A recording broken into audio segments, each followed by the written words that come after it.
Welcome to the debut episode of Friar Territory, the newest show on the Foul Territory Network. I'm your host, Kyle Glaser, alongside three-time Gold Glove Award-winning center fielder Mike Cameron, here to break down everything San Diego Padres and Major League Baseball as a whole. Mike, it's great to be on with you. Thanks a lot, Kyle. I appreciate it. How are you doing? Doing all right, doing all right. Excited to talk baseball, excited to talk Padres with you. For those of you listening, I'm assuming you probably know who we are if you found us, but in the event you haven't, just want to do some brief introductions. As mentioned at the top of the show, my name is Kyle Glaser. I was a Padres beat writer for the Riverside Press Enterprise and Orange County Register for 2 seasons during the mid 2010s during their expansion into San Diego. After that, I was hired away by Baseball America, where I was their lead national MLB writer. Covered a little bit of everything, World Series, All-Star Game, also did a lot of top prospects and draft coverage. But even though I was covering everything nationally, being on the West Coast, having my ties to Padres in San Diego, I ended up writing about the Padres a lot, the construction of their number one farm system, the rise of Slam Diego, and covered their postseason runs in 2020 and 2022 as part of my national playoff coverage. I currently write for MLB.com as a contributor, where the Padres will once again be a part of my coverage zone. So this will be my 11th season covering the Padres as a full-time professional. Mike, of course, legendary center fielder, 17 years in the big leagues, one of only 18 players to hit 4 home runs in a game, three Gold Glove awards, All-Star in 2001, and of course, Padres center fielder in 2006, 2007. Mike, you had a long and illustrious career. Before we dive into the current Padres, let's take a walk down memory lane. What are your favorite memories from your time with the Padres? Well, Kyle, so obviously my history with the Padres started like crazy because I was traded there after I was in one of the most incredible like collisions that you can possibly get into in baseball and Yep. baseball history. And fortunately enough, before I became a free agent, Kevin Towers and Bruce Bochy, I met those guys down in New Orleans at the winter meetings, and it was the Padres, Oakland, and the New York Mets that were the main culprits as far as trying to recruit me as playing on their team. And obviously, I only chose East Coast because I had been out west for the last 4 years in Seattle, and definitely wasn't going to Oakland. I mean, although they had a good team at that time, I wasn't going there.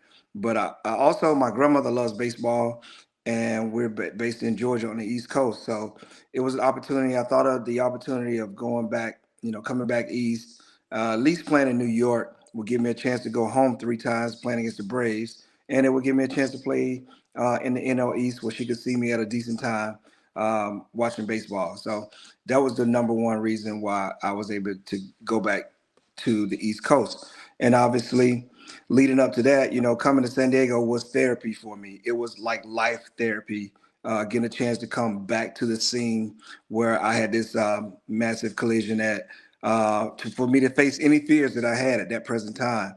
I was just fortunate to get the opportunity to come back and play in San Diego, which turned out to be one of the best moves in my career at the present time.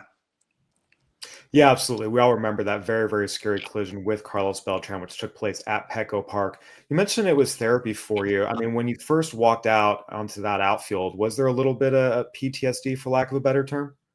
Most definitely. As I got into out of the 2005 season, my body was still healing, my mind was still healing. Going to San Diego for like a winter fest or something, I got a chance to walk on the field. I also had a chance to get my body acquainted with the remembering as soon as you walk out on the grass what it felt like that particular time. Leading up into the spring training, I got a chance to, you know, do the best I could to get my body prepared because I couldn't work out at all because of the head trauma that I had Yeah. and the eye trauma. But going into spring training, they allowed me to go at my own pace. My body was strong, but my mind, my mental wasn't strong, and baseball physically I wasn't as strong, so they gave me time to do that. And the craziest thing happened as I got a chance to get prepared for the season. I was having a really good spring.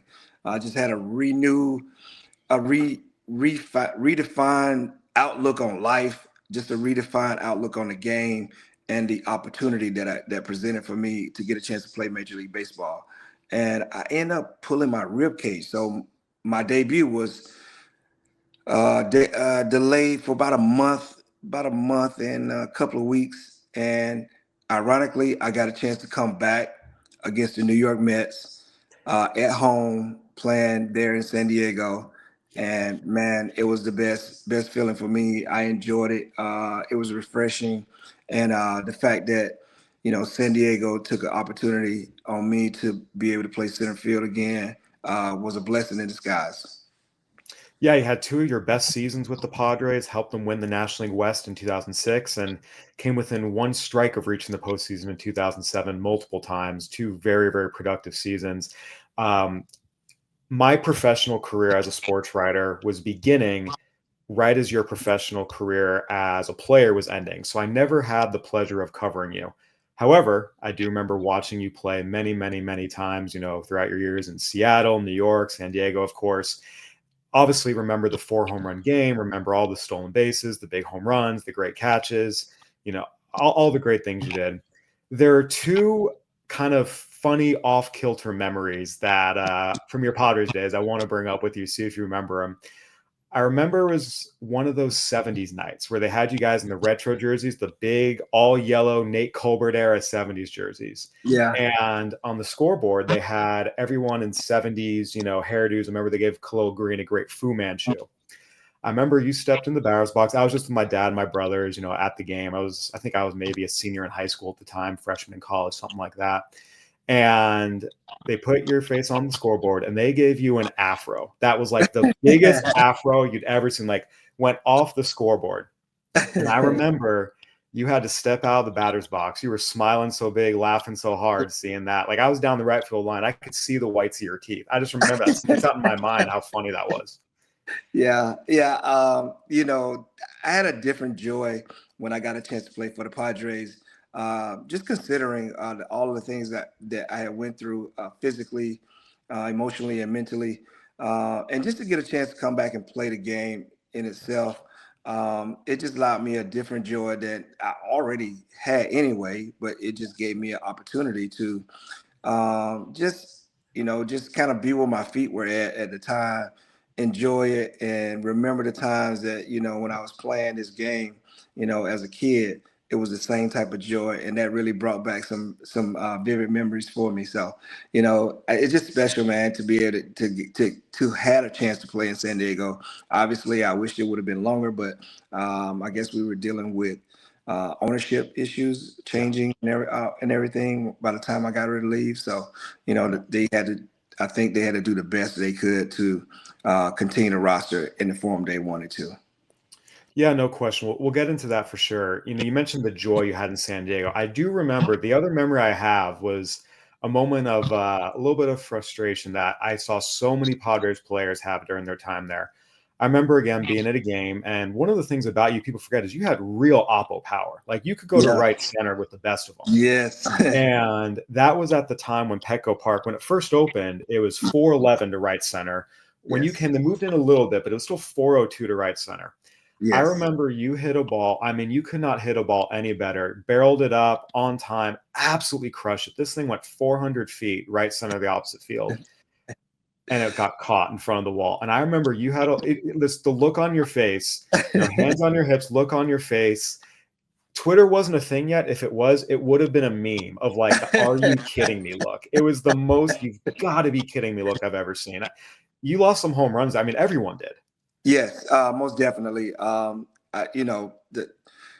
last two parks, I would consider New York, old Shea Stadium wasn't considerable a home run park also.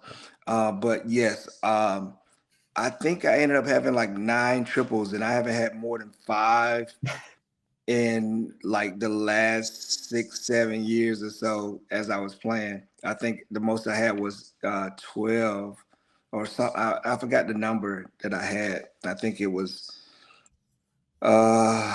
Maybe in Cincinnati, if I can remember or whatever. But like, I haven't had that many triples, and so I had to adjust like my mindset and my swing to be able to continue to play in Petco.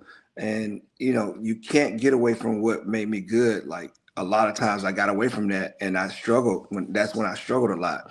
But once I got past the moment of just doing the simplest thing is getting the barrel to the baseball. You want to be rewarded for that, but you can't control those elements. So but yes, Kyle, yeah, I can tell you from standing in the outfield, I just remember so many guys being disappointed that I was able to catch a ball out there. I mean, it's crazy. I hit one home run to opposite field there, and that was right down the line with a little Petco Yeah, situation. the porch. Yeah, the Petco porch, and Yeah. I think it was off of. I don't remember who it was off of, but I know I crushed it and it barely got over the fence, man. So if I had a chance to go back, I wish I could put today's Petco Park inside of the park that I played in. No question. No, I thought about that. So, you finished your career with 278 homers, and between playing at Safeco Field, Petco Park, I feel like in a different park, you probably would have gotten to 300. I mean, you spent 6 seasons at Safeco and Petco. I think it's fair to say you probably lost 3 to 4 home runs a season playing in those parks. You probably would have gotten to 300. Definitely close. I mean, definitely close. Considerable. And also, as in those parks, they're not hitters parks at all. No. Not only they not take away homers, they take away hits. Yeah. Uh, in San Diego, you get the marine layer at nighttime, Yep. so that was another issue. We got a heat wave in July of that first season I was there, like no other. I never remember it being that warm. Uh, near the water. Obviously inland it always gets warm, but that warm. Yeah. I think I hit like 5 or 6 home runs during that span in that ballpark. One of the craziest things I've seen there was Ryan Howard going upper tank in by the scoreboard, and I was like, "There's no way this guy just hit the ball like that." But Yeah. and it was like during that time where it was kind of warm down there, where we Yep. didn't have that marine layer, and the ball travels there. And today it seems to be played pretty fair for those guys if you hit it. I think Tatis is the only one that makes it look small because he can go anywhere. So, but it's such a beautiful place. It's a Yeah. beautiful baseball cathedral, man, downtown San Diego, and the Yep. joy of it. I got a chance to experience it, and I'll always cherish those moments in San Diego. Although I could use a few homers, as you said before. Absolutely. By the way, you have a fantastic memory. 2006, you hit 9 triples. It's the most since 1999 with the Reds, as you said, 9 triples. So you're right Yeah. on. You're right on point there, Mike. Obviously, the Padres passed. You were there during a successful time for the franchise. As we mentioned, they won the division in '06, very, very close in '07. After you left, you mentioned the ownership issues, which there are some echoes of today, which we'll get into.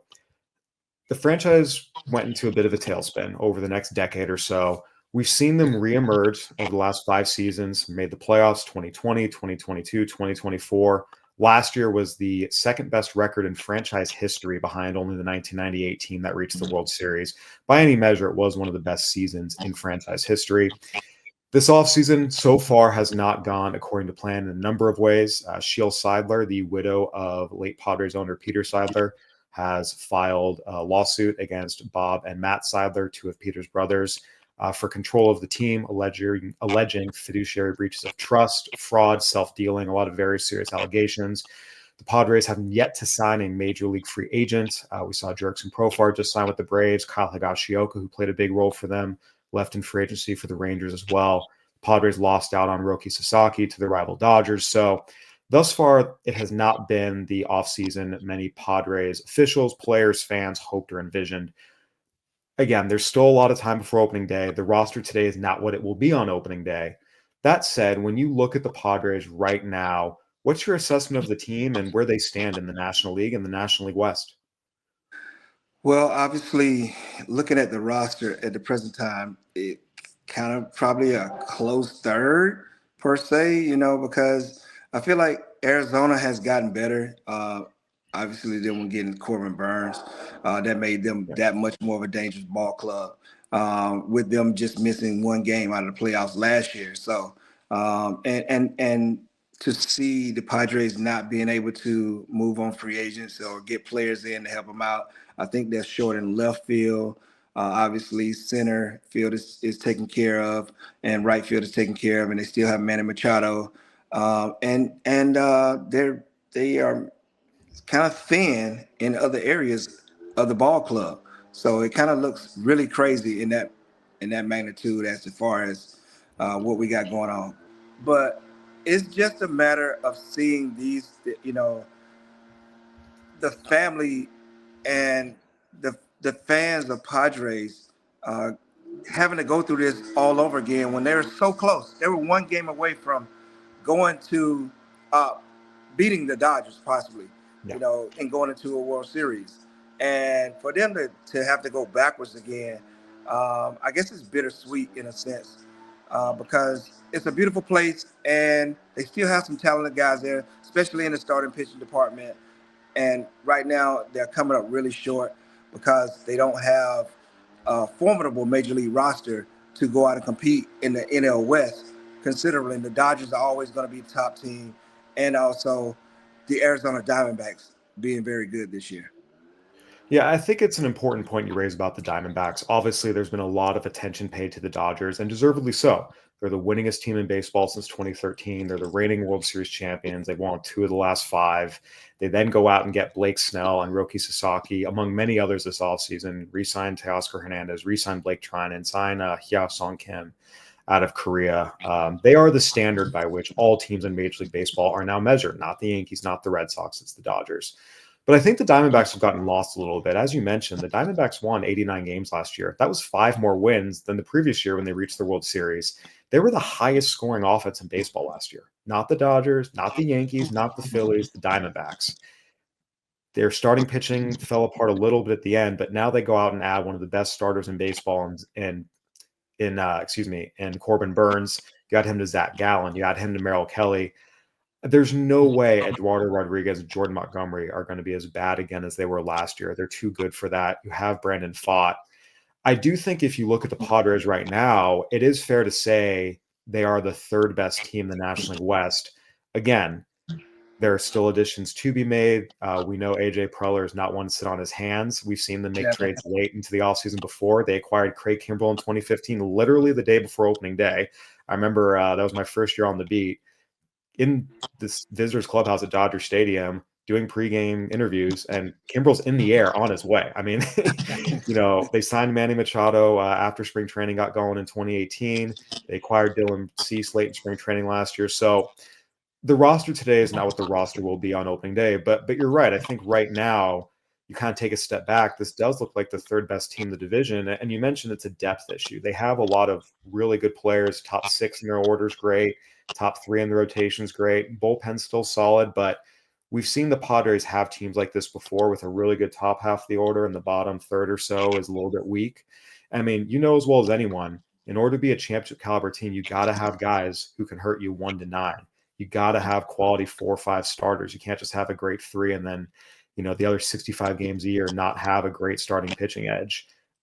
It's about being a well-rounded team, and the Padres still have some work to do there.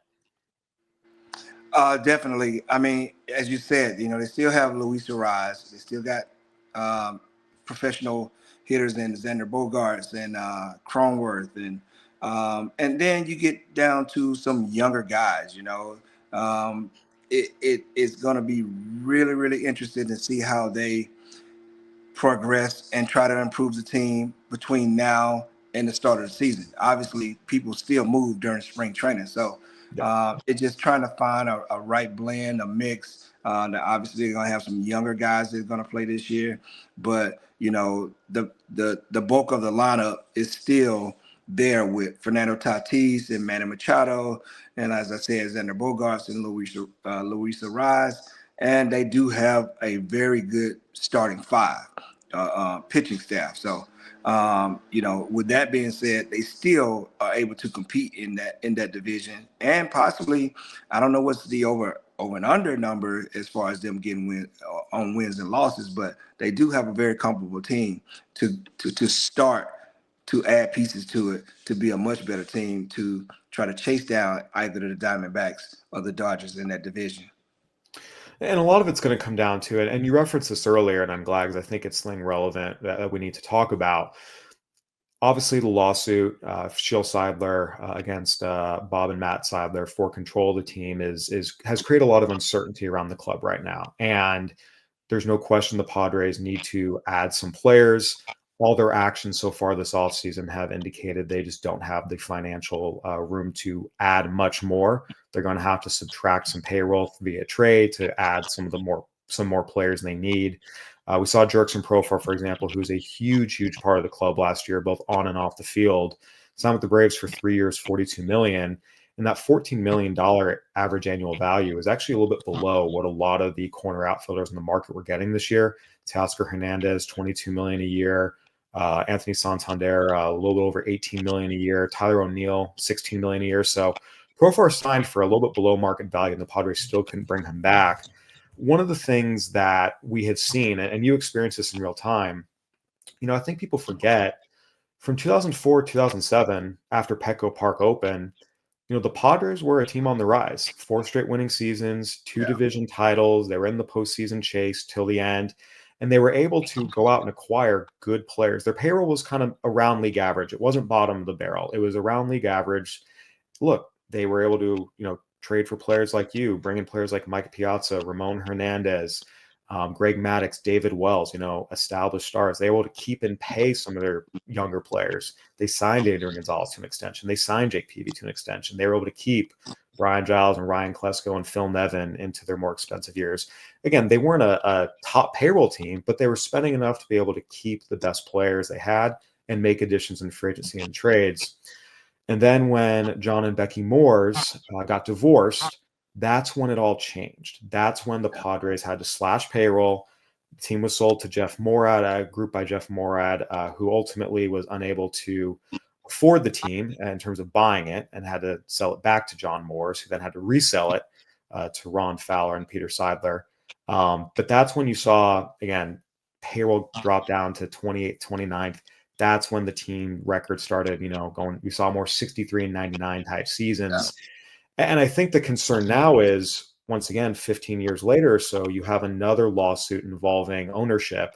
And I think because so many in San Diego have lived through this before, they're concerned. I mean, the last time there was a legal issue involving ownership, it set the franchise back a decade and completely stalled their upward progress. Having been a player, who's experienced that, the lack of funds, the inability to keep guys. I mean, how much do you as a player feel and see and are affected by what's going on in the ownership box when something like this happens?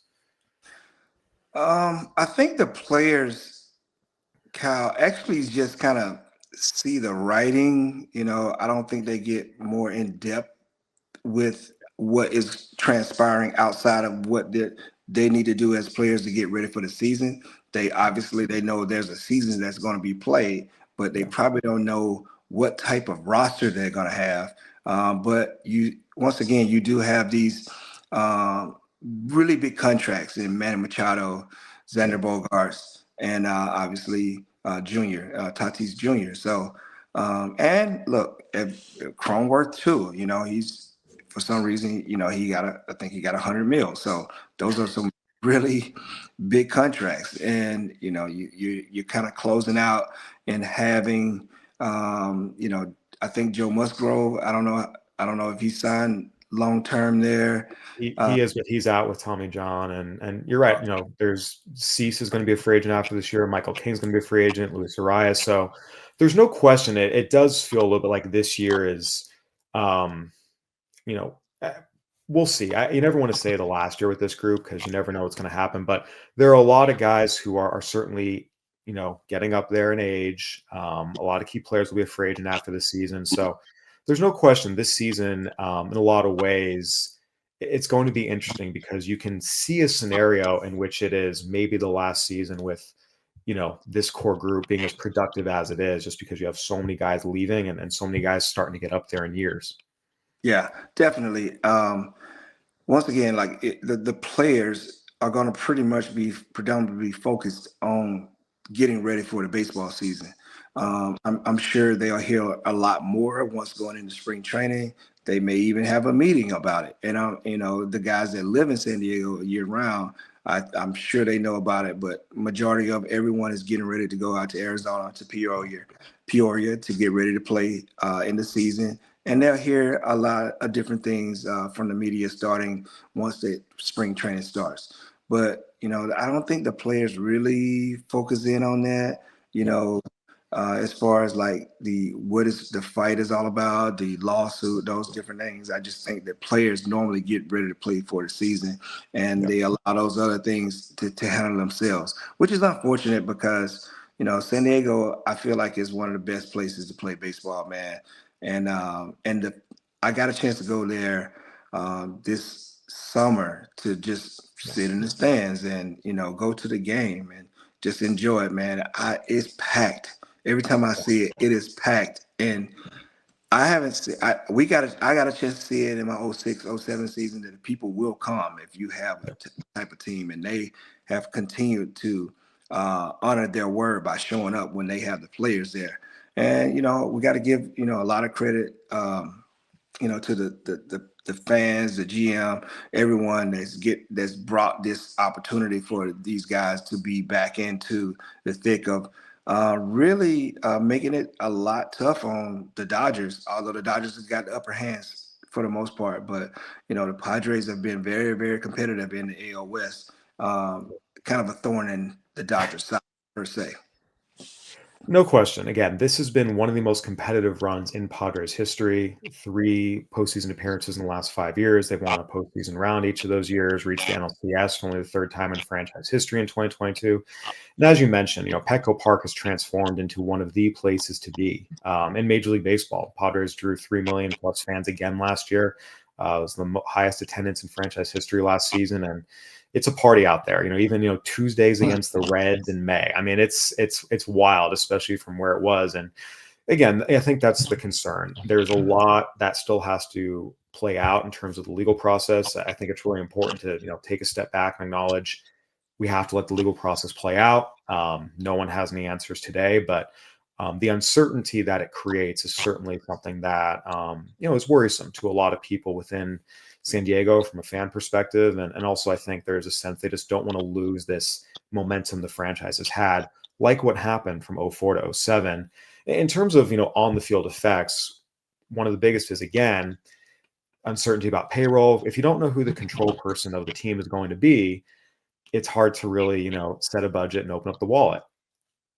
Losing Jurickson Profar, it was clear fairly early on in the offseason that the Padres probably weren't going to be able to retain him. But, Mike, you can speak to this. Obviously, on-field production is hugely important. But one of the things Jurickson Profar brought to this clubhouse, and also just on the field, was an energy and a looseness that really, really made a huge positive impact just on the Padres clubhouse dynamic.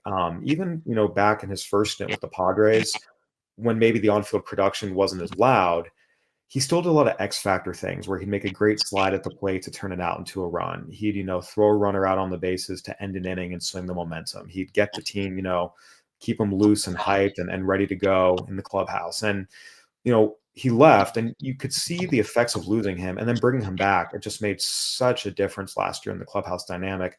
Now he's gone again, having that looseness, that energy, positivity all the time, especially in this clubhouse where some guys can get a little bit dour at times, I thought was big. How much do you see, his loss being, impactful, not just on the field, but off the field? And I mean, how important was it for you in your career having those guys in the clubhouse just kept it loose and kept the energy up every day over a long season? Uh, I mean, Kyle, it's always been special to have players of that nature to be able to infuse, life in your clubhouse. To have guys that's always jovial, but also, very competitive, and also very productive. And to have a guy like Profar, it allows Manning to be Manning. it allows Tatis Jr. to be Tatis Jr. He kind of creates and hover this energy around him that makes it that much easier for all the guys around him. And then the most important thing is being very productive on the field as he was last year. And to lose a guy of that nature, I don't think teams really realize how guys who infuse the clubhouse, the energy that they bring on a daily basis makes for a much more enjoyable season through the good times and the bad times, because this guy's gonna probably be the same person every single day. And when someone get a chance to say, "Hey, Tatis Jr., man, come on! Like we need this one. We got to get this going." And it's much more receptive when you have guys of this nature on your team to be able to talk to your stars and everything else. Because look, Profar has close to 10 years now, and so he's a kind of a wily veteran, which helps out when you have some of the youth that the team had last year, and also being able to experience some of the winning parts of it and going in the trenches when you got to have some of those uh, rah-rah back and forth with the Dodgers and some of the other teams. Like, this guy's going to go toe-to-toe with you, but also he's going to make sure everything is kind of like loose and jovial at the same time. But also he'll he'll throw you out. He'll rob a homer. He'll hit a homer too.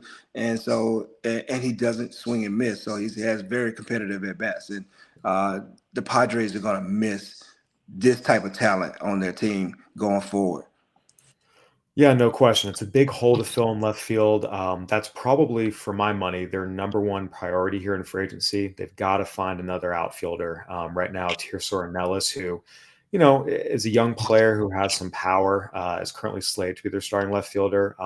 He's much more of a left-handed power bat off the bench kind of player. He's not really someone you want starting in the outfield every day. So we'll see what they do. There are some free agents still out there, but again, it's really going to come down to how much money they can spend. And based on their spending so far this season, this offseason, only signing players to minor league deals, it's certainly a question mark at best what they'll be able to hand out in terms of any free agent contracts. Mike, we've got so many more shows ahead. We're going to dive deeper into the Padres every week here to come. Mike will be with us on Mondays, and we've got a lot to talk about as the season unfolds. Before we go, though, I do want to ask you about your former outfield mate in Seattle, longtime Yeah. friend Ichiro Suzuki, elected to the Hall of Fame on the first ballot. No surprise.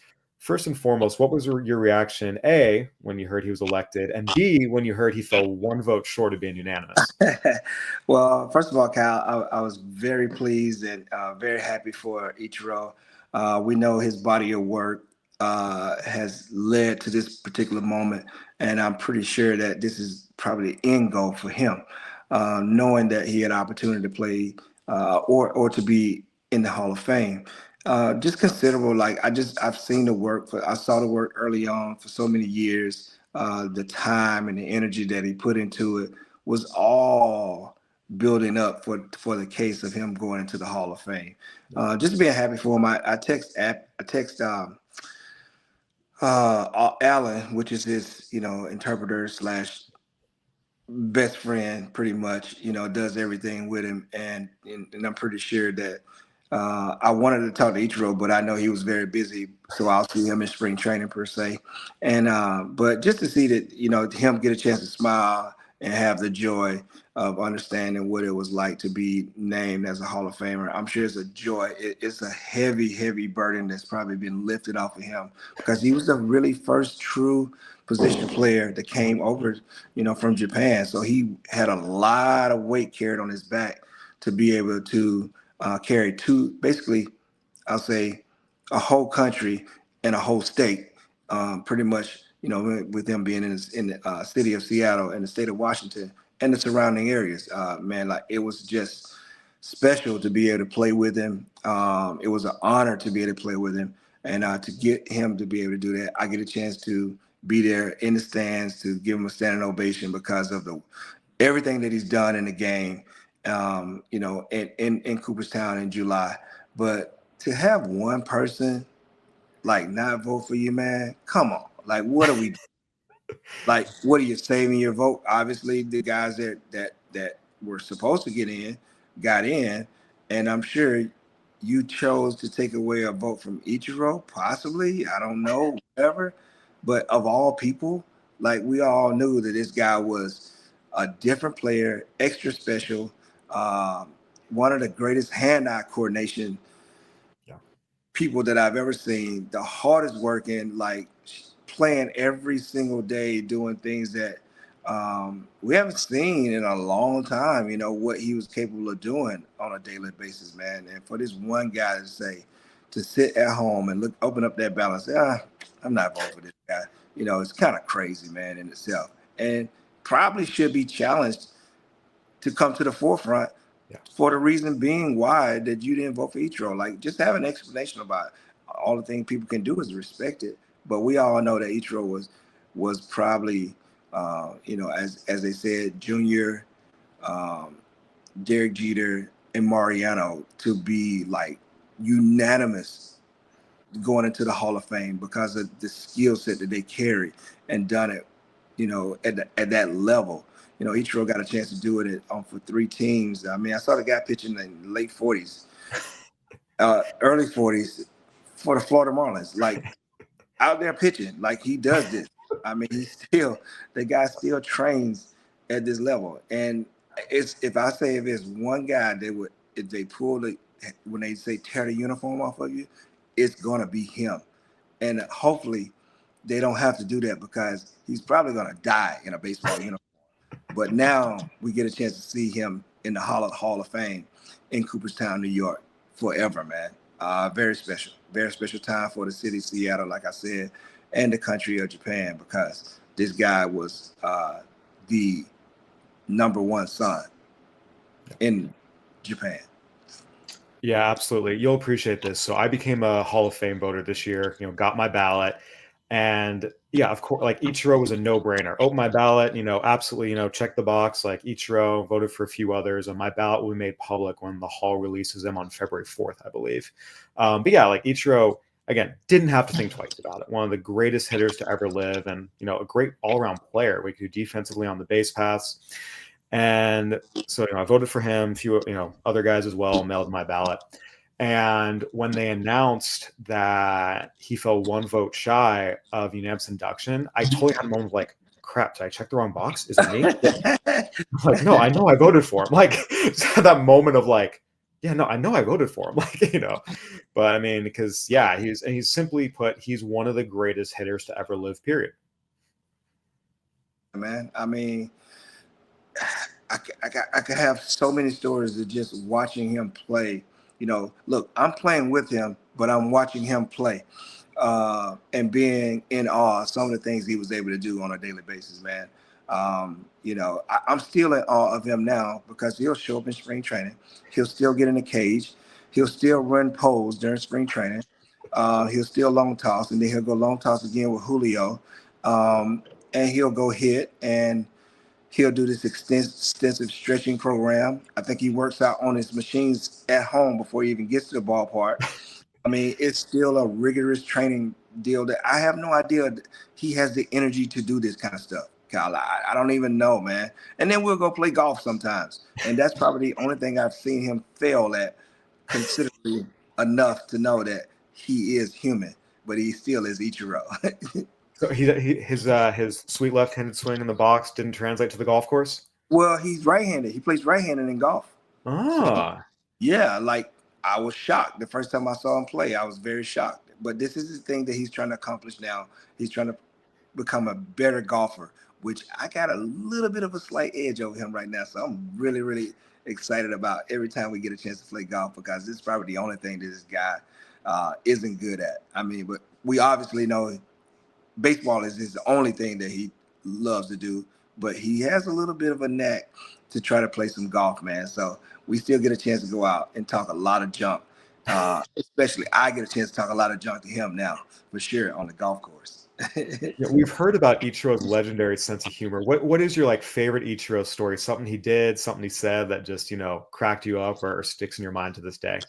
Well, a lot of these things I can't really say on the air, for the most part. But I will tell you Family this: show. So we're in the clubhouse one day, and I just, his locker was right beside mine, like right to his left. And I would sit there and watch him go through him picking with his feet with his little special stick, stretching all the time, watch him play, be real cool and calm. A special dynamic when he's up at the plate, the hand-eye coordination. And we used to play the music probably blasted about 25 minutes before the game, 15, 20, 25 minutes. And I said, you know what? I want to see if this guy can dance. And, we're playing the music, and I asked him, to kind of like do his dance, and everybody's looking at, so I'm pretty sure he's a little bit embarrassed, but he's comfortable because it's in our clubhouse, and there's no media around. And I cut on the music, and I'm, just like bobbing to the beat to see if he's going to catch it. Yeah. And Kyle, I tell you, man, this guy has the worst rhythm I've ever seen. A guy to have so much talent to play the game of baseball, so much smoothness, so much, just savoir faire, however you want to call it. And to be able to see this guy listen to this beat and not have a lick of rhythm just threw me for a loop, man. I mean, literally. And I don't know if he's gotten better today because I haven't asked him to dance. I may have to ask him now that he's made it to the Hall of Fame, or have him dance when they play the music in his tent when we having this celebration up in Cooperstown to see if he can dance it out. He can't dance a lick. The rhythm is terrible, man. It's terrible. There we go. The athleticism, the rhythm, and the smoothness in the batter's box does not translate to the dance floor of Ichiro. You heard it here first, folks.